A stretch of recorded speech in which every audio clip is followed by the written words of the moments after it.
The Zimbabwean political landscape is currently witnessing a significant shift as legal experts and activists raise alarms over the increasing suppression of dissent. In a recent broadcast on Rumbi Uncensored, Professor Lovemore Madhuku provided a detailed analysis of the current human rights situation, specifically focusing on the mechanics of state-sponsored violence directed at those who challenge the status quo. Sarabina Mashkoblanyo Gachin's Professor Madhuku Unmasks State Violence in Zimbabwe Constitutional Amendment Number 3 analysis. Subscribe or like on the bell icon. One of the central themes of the discussion is the Constitutional Amendment Number 3.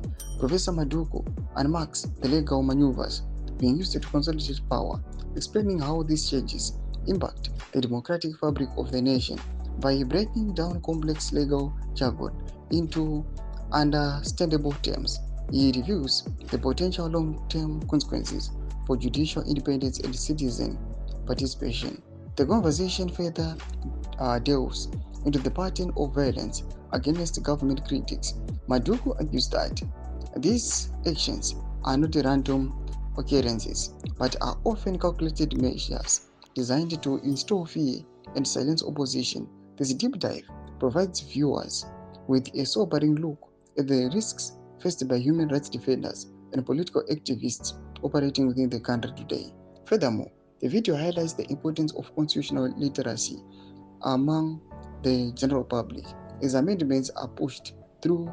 Understanding the why and the how becomes crucial for any movement seeking reform. Professor Madhuku's insights serve as a wake-up call for citizens to remain vigilant and engaged in the protection of their fundamental rights and freedom.